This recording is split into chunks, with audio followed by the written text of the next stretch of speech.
Hi, PUC exam 2024 ಇದ್ರ ಬಗ್ಗೆ ನಿಮ್ಮಲ್ಲಿ ಏನಾದ್ರು ಡೌಟ್ಸ್ ಇದ್ರೆ ಆ ಎಲ್ಲ ಡೌಟ್ಸ್ ಈ ವಿಡಿಯೋದಲ್ಲಿ ಕ್ಲಿಯರ್ ಆಗುತ್ತೆ. ಯಾಕಂತ ಹೇಳಿದ್ರೆ ಈಗ ನಿಮ್ ರೀತಿನೇ ಎಕ್ಸಾಮ್ ಬಗ್ಗೆ ವಿದ್ಯಾರ್ಥಿಗಳಿಗೆ ಡೌಟ್ಸ್ ಇತ್ತು. ಡೌಟ್ಸ್ ಈ ವರ್ಷ ಜಾಸ್ತಿನೇ ಕ್ರಿಯೇಟ್ ಆಗಿತ್ತು. ಯಾಕಂತ ಹೇಳಿದ್ರೆ ಈಗ ಕ್ವಶನ್ ಪೇಪರ್ ಪ್ಯಾಟರ್ನ್ ನ ಚೇಂಜ್ ಮಾಡಿದ್ರು. ನಂತರ ಇಂಟರ್ನಲ್ ಮಾರ್ಕ್ಸ್ ನ ಈ ವರ್ಷ ಇಂಟ್ರೊಡ್ಯೂಸ್ ಮಾಡಿದ್ರು. ಇದರಿಂದ ಕ್ವಶನ್ ಪೇಪರ್ ಪ್ಯಾಟರ್ನ್ ಮತ್ತು ಬ್ಲೂ ಪ್ರಿಂಟ್ ಸಂಪೂರ್ಣವಾಗಿ ಚೇಂಜ್ ಆಗ್ಬಿಡ್ತು. ಅದಂದ್ರ ವರ್ಷಕ್ಕೆ 3 ಬಾರಿ ಬೋರ್ಡ್ ಎಕ್ಸಾಮ್ ಅನ್ನು ನಡೆಸಲಾಗುತ್ತೆ ಅಂತ ಹೇಳಿದ್ರು. ಅದರಂತ್ರ ಕೂಡ ವಿದ್ಯಾರ್ಥಿಗಳಿಗೆ ಹಲವಾರು ಕನ್ಫ್ಯೂಷನ್ಸ್ ಕ್ರಿಯೇಟ್ ಆಯಿತು. ಈ ರೀತಿ ನಮ್ಮ ಶಿಕ್ಷಣ ಇಲಾಖೆಯವರು ಏನು ಬದಲಾವಣೆಯನ್ನ ಮಾಡಿದ್ರು. ಅದರಿಂದ ವಿದ್ಯಾರ್ಥಿಗಳಲ್ಲಿ ಏನೇನು ಡೌಟ್ಸ್ ಕ್ರಿಯೇಟ್ ಆಯಿತು. ನಿಮ್ಮ ರೀತಿನೇ ಅಂದ್ರೆ ವಿದ್ಯಾರ್ಥಿಗಳು ನಮಗೇನು ಕ್ವಶನ್ ಕೇಳ್ತಿದ್ರು, ಅದೇ ರೀತಿ ಶಿಕ್ಷಣ ಇಲಾಖೆಯವರ ಬಳಿನೂ ಕೂಡ ಹಲವಾರು ಕ್ವಶನ್ ವಿದ್ಯಾರ್ಥಿಗಳು ಕೇಳಿದ್ರು. ಅದಕ್ಕೆ ಉತ್ತರಗಳನ್ನ ನಮ್ಮ ಶಿಕ್ಷಣ ಇಲಾಖೆಯವರು ನೀಡಿ ಒಂದು PDF ಅನ್ನ ರಿಲೀಸ್ ಮಾಡಿದ್ದಾರೆ. ಇದು ಪ್ರಿಂಟೆಡ್ ಇದೆ, ಬಟ್ PDF ಅನ್ನ ರಿಲೀಸ್ ಮಾಡಿದ್ರು. ಅದರಲ್ಲಿರುವಂತಹ ವಿಷಯಗಳನ್ನ ನಿಮಗೆ ಅರ್ಥ ಆಗುವಂತಹ ರೀತಿಯಲ್ಲಿ ಈ ವಿಡಿಯೋದಲ್ಲಿ ಎಕ್ಸ್ಪ್ಲೇನ್ ಮಾಡ್ತಿದ್ವಿ. ಎಕ್ಸಾಮ್ ಬಗ್ಗೆ ನಿಮಗೆ ಇರುವಂತಹ ಎಲ್ಲ ಡೌಟ್ಸ್ ಕೂಡ ಕ್ಲಿಯರ್ ಆಗುತ್ತೆ. ವಿಡಿಯೋದ ಪೂರ್ತಿಯಾಗಿ ನೋಡಿ. ನಂತರ ಬೇರೆ ಏನು ಡೌಟ್ಸ್ ಇದ್ರೆ ಅದನ್ನ ಕಮೆಂಟ್ ಬಾಕ್ಸ್ ತಿಳಿಸಿ, ಅದನ್ನ ನಾವು ಕ್ಲಿಯರ್ ಮಾಡ್ತೀವಿ. ನಂತರ ವಿಡಿಯೋ ನಿಮಗೆ ಖಂಡಿತವಾಗಿಯೂ ಸಹಾಯ ಆಗುತ್ತೆ. ತಪ್ಪದೆ ಲೈಕ್ ಮಾಡಿ. ನಂತರ ಮುಂದಿನ ದಿನಗಳಲ್ಲೂ ಕೂಡ ಹಲವಾರು ಇಂಪಾರ್ಟೆಂಟ್ ವಿಡಿಯೋಗಳನ್ನು ಅಪ್ಲೋಡ್ ಮಾಡ್ತೀವಿ. ಅದಕ್ಕೋಸ್ಕರ ಸಬ್ಸ್ಕ್ರೈಬ್ ಮಾಡಿ, ತಪ್ಪದೆ ಸಬ್ಸ್ಕ್ರೈಬ್ ಮಾಡಿ. ಓಕೆನಾ? ಸರಿ, ಈಗ ವಿಷಯಗಳನ್ನ ಒಂದೊಂದಾಗಿ ತಿಳಿದುಕೊಳ್ತಾ ಹೋಗೋಣ. ಅಂದ್ರೆ ಇದರಲ್ಲಿರುವಂತಹ ಉತ್ತರಗಳನ್ನ ಹಾಗೆ ಪ್ರಶ್ನೆಗಳನ್ನ ತಿಳಿದುಕೊಳ್ತಾ ಹೋಗೋಣ. ಸರಿನಾ? ಈಗ ಪ್ರಶ್ನೆಗಳು ಹಾಗೆ ಅವುಗಳಿಗೆ ಉತ್ತರಗಳಿದ್ದಾವೆ. ಮೊದಲನೇ ಪ್ರಶ್ನೆ ನೋಡಿ. ಈಗ 2023 ಮತ್ತು 24ನೇ ಶೈಕ್ಷಣಿಕ ಸಾಲಿನಲ್ಲಿ PUC ವಿದ್ಯಾರ್ಥಿಗಳಿಗೆ ಎಷ್ಟು ಬಾರಿ ಎಕ್ಸಾಮ್ ಅನ್ನ ನಡೆಸಲಾಗತ್ತೆ ಅಂತ ಪ್ರಶ್ನೆ ಇದೆ. ಅದಕ್ಕೆ ಉತ್ತರ ಕೂಡ ಇದೆ. ಇಲ್ಲಿ 3 ಬಾರಿ ಪರೀಕ್ಷೆ ನಡೆಸಲಾಗತ್ತೆ. ಆ ಪರೀಕ್ಷೆಗಳಿಗೆ ಪರೀಕ್ಷೆ 1, ಪರೀಕ್ಷೆ 2 ಹಾಗೆ ಪರೀಕ್ಷೆ 3 ಅಂತ ಕರೀತಾರೆ. ಸರಿನಾ? ಹಾಗಿದ್ರೆ ಈ ಒಂದು 3 ಬಾರಿ ಬೋರ್ಡ್ ಎಕ್ಸಾಮ್ ಅನ್ನ ನಡೆಸಲಾಗತ್ತೆ ಅಂತ ಆಲ್ರೆಡಿ ಏನು ಹೇಳಿದ್ರು, ಅದನ್ನ ಮತ್ತೊಮ್ಮೆ ನಮ್ಮ ಶಿಕ್ಷಣ ಇಲಾಖೆಯವರು ಹೇಳಿರೋದು.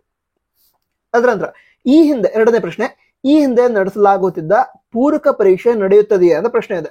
ಪೂರಕ ಪರೀಕ್ಷೆ ಅಂತ ಹೇಳಿದ್ರೆ ಸಪ್ಲಿಮೆಂಟರಿ ಎಕ್ಸಾಮ್. ಸಪ್ಲಿಮೆಂಟರಿ ಎಕ್ಸಾಮ್ ಈ ವರ್ಷ ಕೂಡ ಇರತ್ತ ಅಂತ ಕೇಳೋದಾದ್ರೆ ಇಲ್ಲಿ ಇಲ್ಲ ಅಂತಿದೆ. ಸಪ್ಲಿಮೆಂಟರಿ ಎಕ್ಸಾಮ್ ನಡೆಸಲ್ಲ. ಆದ್ರೆ ಈ ವಾರ್ಷಿಕ ಪರೀಕ್ಷೆ 1ರ ನಂತರ ಯಾವ್ದಾದ್ರು ವಿದ್ಯಾರ್ಥಿಗಳು ಫೇಲ್ ಆಗಿದ್ರೆ, ಅಂದ್ರೆ 1 ಅಥವಾ 2 ವಿಷಯ ಫೇಲ್ ಆಗಿದ್ರೆ ಅಥವಾ ಎಲ್ಲ ವಿಷಯಗಳು ಕೂಡ ಫೇಲ್ ಆಗಿದ್ರೆ ಅಂತ ವಿದ್ಯಾರ್ಥಿಗಳು ಈ ವಾರ್ಷಿಕ ಪರೀಕ್ಷೆ 2 ಅಥವಾ ವಾರ್ಷಿಕ ಪರೀಕ್ಷೆ 3 ಆ ಪರೀಕ್ಷೆಗಳನ್ನ ಬರೆದು ಪಾಸ್ ಆಗಬಹುದು. ಇದರಲ್ಲೂ ಕೂಡ ಪಾಸ್ ಆಗದಿದ್ರೆ ಮುಂದಿನ ವರ್ಷ ಪರೀಕ್ಷೆಯನ್ನ ಬರೆದು ಪಾಸ್ ಆಗಬಹುದು. ಬಟ್ ಆ ಪರೀಕ್ಷೆಗಳಿಗೆ ಸಪ್ಲಿಮೆಂಟರಿ ಎಕ್ಸಾಮ್ ಅಂತ ಕರೆಯಲ್ಲ, ಅಂದ್ರೆ ಪೂರಕ ಪರೀಕ್ಷೆ ಅಂತ ಕರೆಯಲ್ಲ. ಅವುಗಳಿಗೆ ಪರೀಕ್ಷೆ 1, ಪರೀಕ್ಷೆ 2 ಮತ್ತು ಪರೀಕ್ಷೆ 3 ಅಂತ ಕರೀತಾರೆ ಅಷ್ಟೇ. ಮಾರ್ಕ್ಸ್ ಇಂಪ್ರೂವ್ಮೆಂಟ್ ಮಾಡ್ಕೊಳ್ಳೋದಕ್ಕೆ, ಅದೇ ರೀತಿ ಪಾಸ್ ಆಗೋದಕ್ಕೆ, ಫೇಲ್ ಆದ ವಿದ್ಯಾರ್ಥಿಗಳು ಪಾಸ್ ಆಗೋದಕ್ಕೆ ಅವಕಾಶ ಇರುತ್ತೆ. ನಂತರ 3ನೇ ಪ್ರಶ್ನೆ ಏನಂತ ಹೇಳಿದ್ರೆ, ಈ ವಾರ್ಷಿಕ ಪರೀಕ್ಷೆ 1, 2, 3 ಅಂತ ಹೆಸರು ಬದಲಾಯಿಸಿರುವಂತಹ ಉದ್ದೇಶ ಏನು ಅಂತ ಪ್ರಶ್ನೆ ಇದೆ. ಆ ಪ್ರಶ್ನೆಗೆ ಉತ್ತರ ಏನು ಅಂತ ಹೇಳಿದ್ರೆ, ಈ ವಾರ್ಷಿಕ ಪರೀಕ್ಷೆ 1, 2, 3ರ ಮೂಲಕ ವಿದ್ಯಾರ್ಥಿಯ ಒಟ್ಟಾರೆ ಕಾರ್ಯಕ್ಷಮತೆ ಮತ್ತು ಸಕಾರಾತ್ಮಕ ಮನೋಭಾವವನ್ನು ಉದ್ದೇಶಿಸಬಹುದು ಅಂತ ಹೇಳಿರೋದು.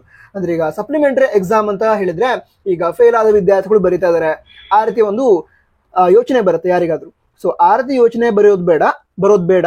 ವಿದ್ಯಾರ್ಥಿಗಳಿಗೆ ನಾನು ಮಾರ್ಕ್ಸ್ ಇಂಪ್ರೂವ್ಮೆಂಟ್ ಮಾಡ್ಕೊಳ್ತಾ ಇದ್ದೀನಿ, ಅದಕ್ಕೋಸ್ಕರ ಎಕ್ಸಾಮ್ ಬರೀತಿದ್ದೇನೆ ಅಂತ ಸಕಾರಾತ್ಮಕ ಅಂದ್ರೆ ಪಾಸಿಟಿವ್ ಥಿಂಕಿಂಗ್ ಇರ್ಲಿ ಆ ಪರೀಕ್ಷೆಗಳ ಬಗ್ಗೆ ಅಂತ ಈ ಒಂದು ಹೆಸರನ್ನ ಬದಲಾಯಿಸಿರೋದು ಅಂತ ಹೇಳಿರೋದು. ಸರಿನಾ? ಅದರ ನೆಕ್ಸ್ಟ್ 4ನೇ ಪ್ರಶ್ನೆ ಏನಂತ ತಿಳ್ಕೊಳ್ಳೋದಾದ್ರೆ, ಈ 3 ಪರೀಕ್ಷೆಗಳ ಪ್ರಶ್ನೆ ಪತ್ರಿಕೆಗಳು ಏಕರೂಪತೆಯನ್ನು ಹೊಂದಿವೆಯೇ ಅಂತ ಇದೆ. ಅಂದ್ರೆ ಡಿಫಿಕಲ್ಟಿ ಲೆವೆಲ್ ಸೇಮ್ ಇರತ್ತಾ, ಅಥವಾ ಈ ಮೊದಲನೇ ಪರೀಕ್ಷೆ ಡಿಫಿಕಲ್ಟ್ ಆಗಿದ್ದು 2 ಮತ್ತು 3ನೇ ಪರೀಕ್ಷೆ ಡಿಫಿಕಲ್ಟ್ ಆಗಿರಲ್ವಾ? ಈ ರೀತಿ ಡೌಟ್ಸ್ ಏನಾದ್ರು ವಿದ್ಯಾರ್ಥಿಗಳ ಬಳಿ ಇದ್ರೆ ಅಥವಾ ಪಾಲಕರ ಬಳಿ ಇದ್ರೆ ಅದಕ್ಕೆ ಉತ್ತರವನ್ನ ಕೊಟ್ಟಿದ್ದಾರೆ. ಏನು ಅಂತ ಹೇಳಿದ್ರೆ, 3 ಪರೀಕ್ಷೆಗಳು ಕೂಡ ಏಕರೂಪತೆಯನ್ನು ಹೊಂದಿರುತ್ತವೆ ಅಂತ ಹೇಳಿದ್ದಾರೆ. ಅಂದ್ರೆ 3 ಪರೀಕ್ಷೆಗಳ ಸಿಲೆಬಸ್ ಕೂಡ ಸೇಮ್ ಇರುತ್ತೆ, ಹಾಗೆ ಡಿಫಿಕಲ್ಟಿ ಲೆವೆಲ್ ಏನಿದೆ ಆ ಡಿಫಿಕಲ್ಟಿ ಲೆವೆಲ್ ಕೂಡ ಸೇಮ್ ಇರುತ್ತೆ. ಅಂದ್ರೆ ಮೊದಲನೇ ಪರೀಕ್ಷೆ ಎಷ್ಟು ಡಿಫಿಕಲ್ಟ್ ಆಗಿರುತ್ತೋ 2ನೇ ಪರೀಕ್ಷೆ ಕೂಡ ಅಷ್ಟೇ ಡಿಫಿಕಲ್ಟ್ ಆಗಿರುತ್ತೆ, 3ನೇ ಪರೀಕ್ಷೆ ಕೂಡ ಅಷ್ಟೇ ಡಿಫಿಕಲ್ಟ್ ಆಗಿ ಇರುತ್ತೆ. ಕ್ವಶನ್ ಪೇಪರ್ ಬೇರೆ ಬೇರೆ, ಬಟ್ ಡಿಫಿಕಲ್ಟಿ ಲೆವೆಲ್ ಸೇಮ್ ಅಂತ ಹೇಳಿರೋದು. ಸರಿನಾ? ಅದರ ನಂತರ ಇಲ್ಲಿ 5ನೇ ಪ್ರಶ್ನೆ ಇದೆ, ವಾರ್ಷಿಕ ಪರೀಕ್ಷೆ ತೆಗೆದುಕೊಳ್ಳುವ ವಿದ್ಯಾರ್ಥಿಗಳಿಗೆ ತರಗತಿಗೆ ಹಾಜರಾತಿ ಕಡ್ಡಾಯವೇ ಅಂತ ಪ್ರಶ್ನೆ ಇದೆ. ಈಗ ರೆಗ್ಯುಲರ್ ವಿದ್ಯಾರ್ಥಿಗಳು ಯಾರಿದ್ದಾರೆ, ಅಂದ್ರೆ ಡೈಲಿ ಕ್ಲಾಸಿಗೆ ಹೋಗಿ ಕ್ಲಾಸನ್ನ ಅಟೆಂಡ್ ಮಾಡಿ ಈ ವರ್ಷ ಎಕ್ಸಾಮ್ ಬರೀತಾರಂತ ವಿದ್ಯಾರ್ಥಿಗಳು, ರೆಗ್ಯುಲರ್ ವಿದ್ಯಾರ್ಥಿಗಳು, ಅವರಿಗೆ ವಿಷಯವಾರು 75% ಅಟೆಂಡೆನ್ಸ್ ಕಡ್ಡಾಯ ಅಂತ ಹೇಳಿದ್ದಾರೆ. ಕಂಪಲ್ಸರಿ 75% ಅಟೆಂಡೆನ್ಸ್ ಇರಬೇಕು. ಅದಕ್ಕಿಂತ ಕಡಿಮೆ ಇತ್ತು ಅಂತ ಹೇಳಿದ್ರೆ ವಿದ್ಯಾರ್ಥಿಗಳಿಗೆ ಹಾಲ್ ಟಿಕೆಟ್ ಕೊಡಲ್ಲ. ಅದಕ್ಕೋಸ್ಕರ ನಾನು ಸ್ಟಾರ್ಟಿಂಗ್ ಇಂದ ಕೂಡ ಹೇಳ್ತಾ ಇದ್ದೆ ವಿದ್ಯಾರ್ಥಿಗಳಿಗೆ, ಏನಂತ ಹೇಳಿದ್ರೆ ಕ್ಲಾಸ್ ಅನ್ನ ಮಿಸ್ ಮಾಡಬೇಡಿ. ಎಲ್ಲ ಕ್ಲಾಸ್ ಕೂಡ ಇಂಪಾರ್ಟೆಂಟ್ ಆಗಿರುತ್ತೆ. ಕ್ಲಾಸ್ ಅಲ್ಲಿ ಹೇಳ್ತಾ ಇರುವಂತ ವಿಷಯ ಕೂಡ ಇಂಪಾರ್ಟೆಂಟ್ ಆಗಿರುತ್ತೆ, ಹಾಗೆ ಅಟೆಂಡೆನ್ಸ್ ಕೂಡ ಇಂಪಾರ್ಟೆಂಟ್ ಆಗಿರುತ್ತೆ ಅಂತ ಹೇಳಿದ್ದೆ. ಸೊ ಅದೇ ಇಲ್ಲಿ ಅಟೆಂಡೆನ್ಸ್ ಏನಿದೆ ಅದು 75% ಇರಬೇಕು ಅಂತ ಹೇಳಿದ್ದಾರೆ. ಅದಕ್ಕಿಂತ ಕಡಿಮೆ ಇದ್ರೆ ಅದೇ ಹಾಲ್ ಟಿಕೆಟ್ ಕೊಡಲ್ಲ. ಅದಂತರ ಈ 6ನೇ ಪ್ರಶ್ನೆ ಅಂತ ಹೇಳಿದ್ರೆ, ವಿದ್ಯಾರ್ಥಿಯು ಪ್ರಥಮ ಪರೀಕ್ಷೆಯಲ್ಲಿ ಹಾಜರಾಗಿ ಮುಂದಿನ 2 ಪರೀಕ್ಷೆಗಳಿಗೆ ಹಾಜರಾದರೆ ಯಾವ ಪರೀಕ್ಷೆ ಅಂಕಗಳನ್ನು ಪರಿಗಣಿಸಲಾಗುತ್ತದೆ ಅಂತ ಕೇಳಿದ್ದಾರೆ. ಅಂದ್ರೆ ಈಗ ಪರೀಕ್ಷೆ 1, ಪರೀಕ್ಷೆ 2 ಹಾಗೆ ಪರೀಕ್ಷೆ 3 ಬಾರಿ ಎಕ್ಸಾಮ್ ನಡೆಯುತ್ತೆ. ಆ 3 ಎಕ್ಸಾಮ್ ನಲ್ಲಿ ಈ ವಿದ್ಯಾರ್ಥಿಗಳ ಮಾರ್ಕ್ಸ್ ಕಾರ್ಡ್ ಏನಿರುತ್ತೆ ಅದ್ರ ಮೇಲೆ ಯಾವ ಪರೀಕ್ಷೆಯ ಮಾರ್ಕ್ಸ್ ಅನ್ನ ಕೊಡ್ತಾರೆ ಅಂತ ಕೇಳಿದ್ದಾರೆ. ಅದಕ್ಕೆ ಉತ್ತರ ಅಂತ ಹೇಳಿದ್ರೆ, ಈಗ 3 ಪರೀಕ್ಷೆ ಇದೆ. ಆ 3 ಪರೀಕ್ಷೆಯಲ್ಲಿ ಒಂದು ಪರ್ಟಿಕ್ಯುಲರ್ ವಿಷಯಕ್ಕೆ ಯಾವ ಪರೀಕ್ಷೆಯಲ್ಲಿ ಹೆಚ್ಚು ಮಾರ್ಕ್ಸ್ ಬಂದಿದೆಯೋ ಅದನ್ನ ಕನ್ಸಿಡರ್ ಮಾಡ್ತಾರೆ. ಈಗ ಎಕ್ಸಾಂಪಲ್ಗೆ ಕನ್ನಡ, ಅದನ್ನ ವಿದ್ಯಾರ್ಥಿ 3 ಬಾರಿ ಎಕ್ಸಾಮ್ ಬರುತ್ತೆ ಅಂತ ಹೇಳಿದ್ರೆ, ಪರೀಕ್ಷೆ 1, ಪರೀಕ್ಷೆ 2, ಪರೀಕ್ಷೆ 3. ಆ 3 ಪರೀಕ್ಷೆಯಲ್ಲಿ ಈಗ 2ನೇ ಪರೀಕ್ಷೆಯಲ್ಲಿ ಕನ್ನಡ ವಿಷಯಕ್ಕೆ ಅವರಿಗೆ ಜಾಸ್ತಿ ಮಾರ್ಕ್ಸ್ ಬಂದಿದೆ, ಅದನ್ನ ಮಾರ್ಕ್ಸ್ ಕಾರ್ಡ್ ಕೊಡ್ತಾರೆ. ಅದೇ ರೀತಿ ಅದೇ ವಿದ್ಯಾರ್ಥಿ ಇಂಗ್ಲಿಷ್ ಎಕ್ಸಾಮ್ ಕೂಡ ಬರೆದಿದ್ದಾರೆ. ಇಂಗ್ಲಿಷ್ ಎಕ್ಸಾಮ್ ನಲ್ಲಿ ಅವರ 3ನೇ ವಾರ್ಷಿಕ ಪರೀಕ್ಷೆಯಲ್ಲಿ ಜಾಸ್ತಿ ಮಾರ್ಕ್ಸ್ ಬಂದಿದೆ. ಹಾಗಿದ್ರೆ 3ನೇ ಪರೀಕ್ಷೆಯಲ್ಲಿ ಆ ವಿದ್ಯಾರ್ಥಿ ಇಂಗ್ಲಿಷ್ ವಿಷಯದಲ್ಲಿ ಪಡೆದಿರುವಂತಹ ಮಾರ್ಕ್ಸ್ ಅನ್ನ ಮಾರ್ಕ್ಸ್ ಕಾರ್ಡ್ ಅಲ್ಲಿ ಕೊಡ್ತಾರೆ. ಕ್ಲಿಯರ್ ಆಯ್ತಾ? ಕ್ಲಿಯರ್ ಆಯ್ತು. ಅದರ ನೆಕ್ಸ್ಟ್ ಇಲ್ಲಿ 7ನೇ ಪ್ರಶ್ನೆ ಇದೆ. 7ನೇ ಪ್ರಶ್ನೆ ಏನಂತ ಹೇಳಿದ್ರೆ, ಪುನರಾವರ್ತಿತ ವಿದ್ಯಾರ್ಥಿಗಳು ತಾವು ಇಚ್ಛಿಸಿದ ಯಾವುದಾದ್ರೂ ಒಂದು ಪರೀಕ್ಷೆಯನ್ನ ತೆಗೆದುಕೊಳ್ಳಬಹುದಾ ಅಂತ ಪ್ರಶ್ನೆ ಇದೆ. ಅಂದ್ರೆ ಈಗ ರಿಪೀಟರ್ಸ್ ಏನಿದ್ದಾರೆ ಅವರು ಯಾವ್ದಾದ್ರು ಒಂದೇ ವಿಷಯದ ಎಕ್ಸಾಮ್ ಬರೆದಕ್ಕೂ ಕೂಡ ಅವಕಾಶ ಇರತ್ತಾ, ಅಥವಾ ಎಲ್ಲ ವಿಷಯಗಳ ಎಕ್ಸಾಮ್ ಬರೀಬೇಕಾಗತ್ತಾ ಅಂತ ವಿದ್ಯಾರ್ಥಿಗಳ ಪ್ರಶ್ನೆ ಆಗಿತ್ತು. ಅದಕ್ಕೆ ಉತ್ತರ ಕೊಟ್ಟಿದ್ದಾರೆ. ಏನು ಅಂತ ಹೇಳಿದ್ರೆ, ವಿದ್ಯಾರ್ಥಿಗಳು ಯಾವ್ದಾದ್ರು ಒಂದೇ ವಿಷಯದ ಎಕ್ಸಾಮ್ ಅನ್ನ ಬರೀಬೇಕು ಅಂತ ಹೇಳಿದ್ರೆ ಅದನ್ನ ಬರೆಯೋದಕ್ಕೆ ಅವಕಾಶ ಇರುತ್ತೆ. ಯಾರಿಗೆ? ರಿಪೀಟರ್ಸ್ಗೆ. ಸರಿನಾ? ಎಲ್ಲ ವಿಷಯಗಳು ಬರೀಲೇಬೇಕು ಅಂತ ಕಂಪಲ್ಸರಿ ಇರೋದಿಲ್ಲ. ನಂತರ 8ನೇ ಪ್ರಶ್ನೆ. 8ನೇ ಪ್ರಶ್ನೆ ಅಂತ ಹೇಳಿದ್ರೆ, 3 ಪರೀಕ್ಷೆಗಳನ್ನು ಬರೆಯುವ ವಿದ್ಯಾರ್ಥಿಗಳು ಎಷ್ಟು ಬಾರಿ ಅಂಕಪಟ್ಟಿ ಶುಲ್ಕ ಪಾವತಿಸಬೇಕಾಗುತ್ತದೆ ಅಂತ ಪ್ರಶ್ನೆ ಇದೆ. ಇದಕ್ಕೆ ಉತ್ತರ ಅಂತ ಹೇಳಿದ್ರೆ, 1 ಬಾರಿ ವಿದ್ಯಾರ್ಥಿಗಳು ಆ ಅಂಕಪಟ್ಟಿ ಶುಲ್ಕ ಅಂದ್ರೆ ಮಾರ್ಕ್ಸ್ ಕಾರ್ಡ್ ಫೀಸ್ ಏನಿರುತ್ತೆ ಅದನ್ನ ತುಂಬಬೇಕು. ಸರಿನಾ? ಅದರ ನಂತರ ಇಲ್ಲಿ 9ನೇ ಪ್ರಶ್ನೆ ಇದೆ. ಅದೇನಂತ ಹೇಳಿದ್ರೆ, ಪರೀಕ್ಷೆ 1ರಲ್ಲಿ ತೇರ್ಗಡೆ ಹೊಂದಿ ಅಂದ್ರೆ ಪಾಸ್ ಆಗಿ ಪರೀಕ್ಷೆ 2 ಹಾಗೆ ಪರೀಕ್ಷೆ 3 ಇದನ್ನ ತೆಗೆದುಕೊಳ್ಳಲು ಇಚ್ಛಿಸದೇ ಇರೋರು ಅಂತ ಹೇಳಿದ್ರೆ, ಪರೀಕ್ಷೆ 1 ಬರೆದು ಅದರ ನಂತರ ನೆಕ್ಸ್ಟ್ ಕೋರ್ಸ್ ನ ಜಾಯ್ನ್ ಆಗ್ತೀನಿ ಆರ್ತಿರೋ ವಿದ್ಯಾರ್ಥಿಗಳಿಗೆ ಮಾರ್ಕ್ಸ್ ಕಾರ್ಡ್ ಯಾವಾಗ ಸಿಗತ್ತೆ ಅಂತ ಪ್ರಶ್ನೆ ಇದೆ. ಅದಕ್ಕೆ ಉತ್ತರ ಅಂತ ಹೇಳಿದ್ರೆ, ಪರೀಕ್ಷೆ 1 ಆದ್ಮೇಲೆ ಈಗ ರಿಸಲ್ಟ್ ಬರುತ್ತಲ್ವಾ, ರಿಸಲ್ಟ್ ಬಂದ ಒಂದು 30 ದಿನಗಳ ನಂತರ ಮಾರ್ಕ್ಸ್ ಕಾರ್ಡ್ ವಿದ್ಯಾರ್ಥಿಗಳಿಗೆ ಸಿಗತ್ತೆ. ವಿದ್ಯಾರ್ಥಿಗಳು ತಾವು ಸ್ಟಡಿ ಮಾಡಿದಂತಹ ಕಾಲೇಜ್ಗೆ ಹೋಗಿ ಪ್ರಾಂಶುಪಾಲರಿಂದ ಆ ಒಂದು ಮಾರ್ಕ್ಸ್ ಕಾರ್ಡ್ ಅನ್ನ ಪಡೆದುಕೊಳ್ಳಬಹುದು ಅಂತ ಹೇಳಿದ್ದಾರೆ. ನಂತರ ಇಲ್ಲಿ ಮುಂದಿನ ವ್ಯಾಸಂಗಕ್ಕಾಗಿ ಅಂದ್ರೆ ಮುಂದಿನ ಪ್ರಶ್ನೆ ಇದು 10ನೇ ಪ್ರಶ್ನೆ. ಮುಂದಿನ ವ್ಯಾಸಂಗಕ್ಕಾಗಿ ವಿದ್ಯಾರ್ಥಿಗಳು ತುರ್ತಾಗಿ ಯಾವ ರೀತಿಯಲ್ಲಿ ಅಂಕಪಟ್ಟಿಯನ್ನ ಪಡೆದಬಹುದು ಅಂತ ಕೇಳಿದ್ದಾರೆ. ಅಂದ್ರೆ ನೆಕ್ಸ್ಟ್ ಸ್ಟಡಿ ಮಾಡೋದಕ್ಕೋಸ್ಕರ ವಿದ್ಯಾರ್ಥಿಗಳು ಈ ಒಂದು ಮಾರ್ಕ್ಸ್ ಕಾರ್ಡ್ ಅನ್ನ ಎಲ್ಲಿಂದ ಪಡೆದುಕೊಳ್ಬಹುದು ಅಂತ ಕೇಳಿದರೆ, ಡಿಜಿ ಲಾಕರ್ ಅಂತ ಇರುತ್ತೆ. ಸೊ ಡಿಜಿ ಲಾಕರ್ ಇಂದ ಅದನ್ನ ಪಡೆದುಕೊಳ್ಳಬಹುದು ಅಂತ ಇನ್ಫಾರ್ಮೇಶನ್ ಕೊಟ್ಟಿದ್ದಾರೆ. ಅದರ ನಂತರ 11ನೇ ಪ್ರಶ್ನೆ, ಫಲಿತಾಂಶ ತಿರಸ್ಕರಣೆ ಈ ಹಿಂದಿನ ವರ್ಷಗಳಂತೆಯೇ ಮಾಡಬಹುದೇ ಅಂತ ಕೇಳಿದ್ದಾರೆ. ಈ ವರ್ಷ ಈ ಫಲಿತಾಂಶ ತಿರಸ್ಕರಣೆ ಅಂತ ಇರಲ್ಲ, ಫಲಿತಾಂಶ ಉತ್ತಮಪಡಿಸ್ಕೊಳ್ಳೋದಕ್ಕೆ ಅವಕಾಶ ಇರುತ್ತೆ. ಅದಕ್ಕೋಸ್ಕರ ವಿದ್ಯಾರ್ಥಿಗಳು ಫಲಿತಾಂಶವನ್ನ ಉತ್ತಮಪಡಿಸ್ಕೊಳ್ಬಹುದು. ಅಂದ್ರೆ 1, 2, 3 ಈ 3 ಪರೀಕ್ಷೆಯನ್ನ ಬರೆದು ಯಾವ್ದ್ರಲ್ಲಿ ಹೆಚ್ಚು ಮಾರ್ಕ್ಸ್ ಬಂದಿದೆಯೋ ಅದನ್ನ ಮಾರ್ಕ್ಸ್ ಕಾರ್ಡ್ ಅಲ್ಲಿ ಪಡೆದುಕೊಳ್ಬಹುದು. ಅಂದ್ರೆ ಫಲಿತಾಂಶ ಇಂಪ್ರೂವ್ ಮಾಡ್ಕೊಳ್ಬಹುದು. ಅದಕ್ಕೋಸ್ಕರ ಈ ಫಲಿತಾಂಶ ತಿರಸ್ಕರಣೆ ಅನ್ನೋ ಕಾನ್ಸೆಪ್ಟ್ ಈ ವರ್ಷ ಇರಲ್ಲ ಅಂತ ಹೇಳಿದ್ದಾರೆ. ಸರಿನಾ? ಅದರ ನಂತರ ಇಲ್ಲಿ 12ನೇ ಪ್ರಶ್ನೆ ಇದೆ. ದ್ವಿತೀಯ PUC ವೇಳಾಪಟ್ಟಿಯನ್ನು ಪ್ರಕಟಿಸಲಾಗಿದೆ ಅಂತ ಪ್ರಶ್ನೆ ಇದೆ. ಆಲ್ರೆಡಿ ಪ್ರಕಟಿಸಿದ್ದಾರೆ, ಅನೌನ್ಸ್ ಆಗಿದೆ. ಅದ್ರ ಬಗ್ಗೆ ನಾವು ವಿಡಿಯೋನು ಕೂಡ ಮಾಡಿದೀವಿ, ನಿಮ್ಗೆ ಈಗಾಗಲೇ ಗೊತ್ತಿರತ್ತೆ. ಓಕೆ, ಈಗ ಅದೇ second PUC final time table ಅನ್ನ ರಿಲೀಸ್ ಮಾಡಿದ್ದಾರೆ. ನಂತರ ಇಲ್ಲಿ 13ನೇ ಪ್ರಶ್ನೆ ಇದೆ. ವಾರ್ಷಿಕ ಪರೀಕ್ಷೆ 1ರಲ್ಲಿ ಪ್ರಾಯೋಗಿಕ ಪರೀಕ್ಷೆ ನಡೆಸದಂತೆ ಪರೀಕ್ಷೆ 2 ಮತ್ತು ಪರೀಕ್ಷೆ 3 ಇದಕ್ಕೆ ಈ ಪ್ರಾಯೋಗಿಕ ಪರೀಕ್ಷೆಯನ್ನ ನಡೆಸ್ತಾರ ಅಂತ ಪ್ರಶ್ನೆ ಇದೆ. ಅಂದ್ರೆ ಸೈನ್ಸ್ ವಿದ್ಯಾರ್ಥಿಗಳಿಗೆ ಪ್ರಾಕ್ಟಿಕಲ್ ಎಕ್ಸಾಮ್ ಇರುತ್ತೆ. ಆ ಪ್ರಾಕ್ಟಿಕಲ್ ಎಕ್ಸಾಮ್ ಪರೀಕ್ಷೆ 2 ಮತ್ತು ಪರೀಕ್ಷೆ 3 ಎಲ್ಲದಕ್ಕೂ ಇರತ್ತಾ ಅಂತ ಕೇಳಿರೋ ಪ್ರಶ್ನೆ ಆಗಿತ್ತು. ಅದಕ್ಕೆ ಉತ್ತರವನ್ನ ಹೇಳಿದಾರೆ, ಇಲ್ಲ. ಮೊದಲನೇ ಪರೀಕ್ಷೆ ಏನಿರುತ್ತೆ ಅದಕ್ಕೆ ಪ್ರಾಕ್ಟಿಕಲ್ ಎಕ್ಸಾಮ್ ಇರುತ್ತೆ.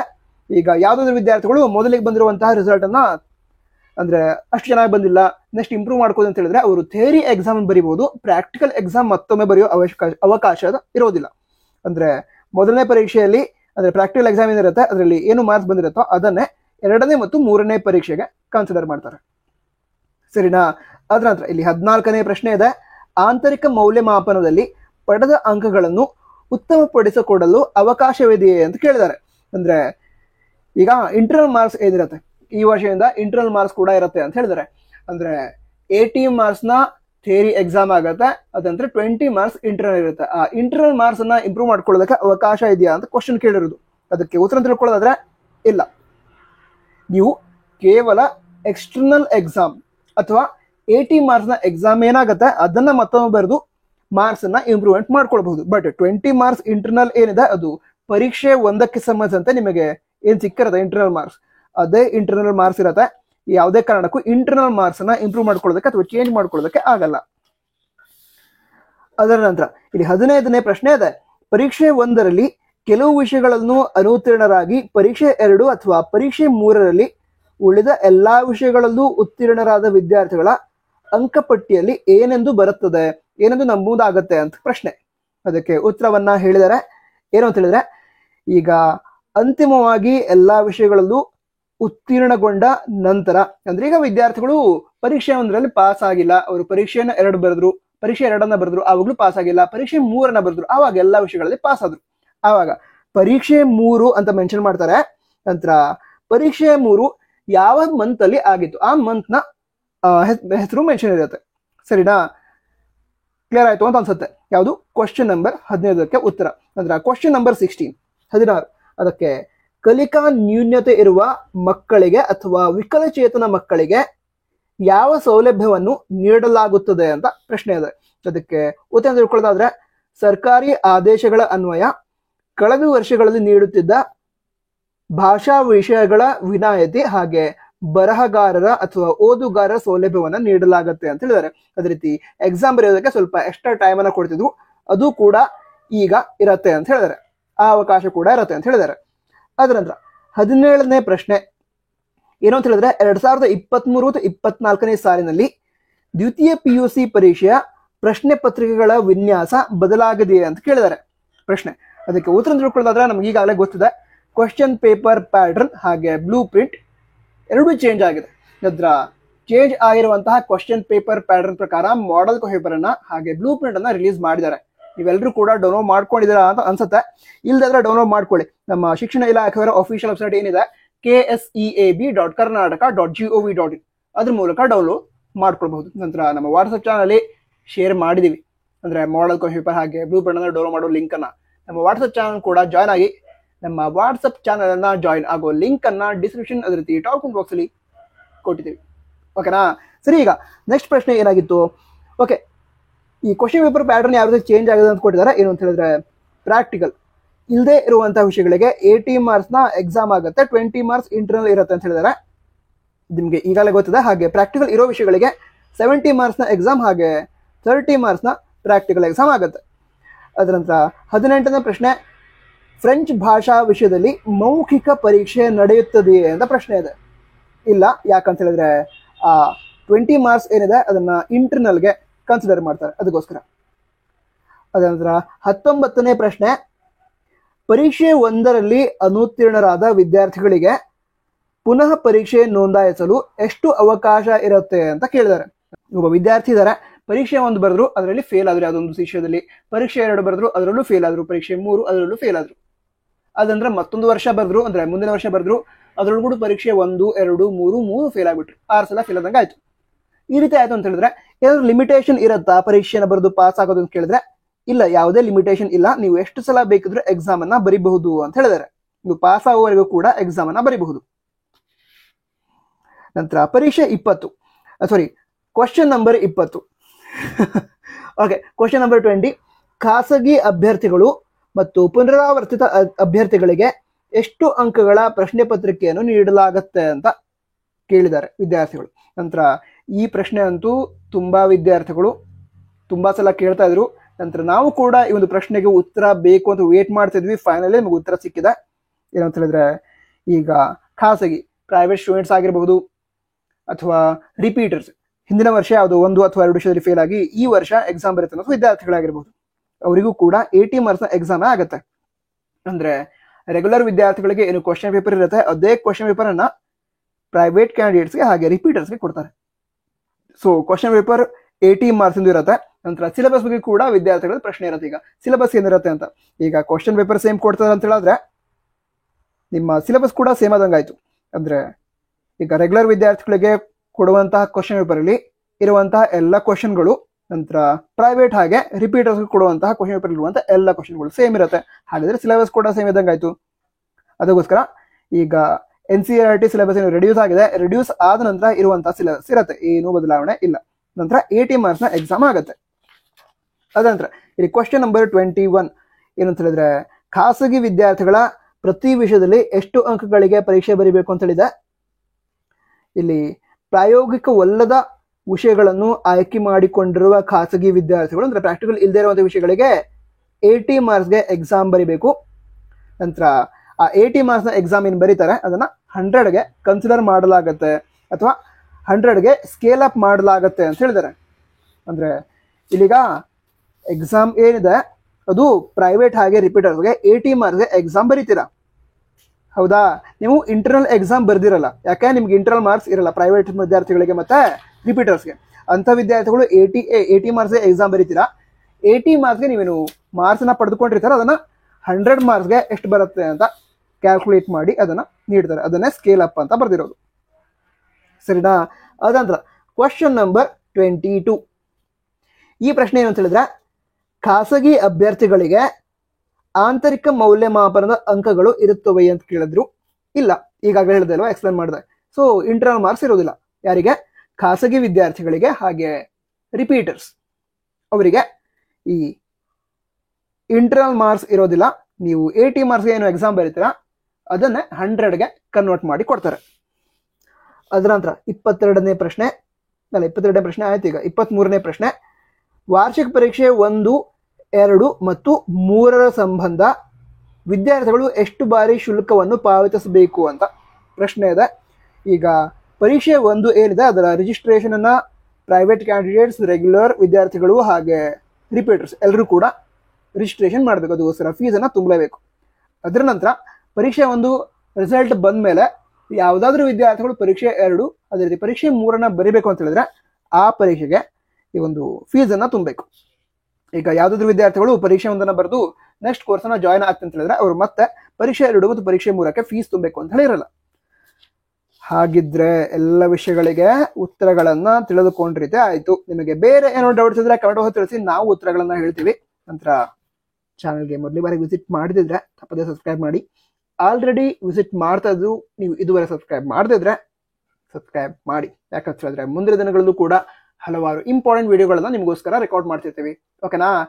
All the best. ಜೈ ಹಿಂದ್, ವಂದೇ ಮಾತರಂ.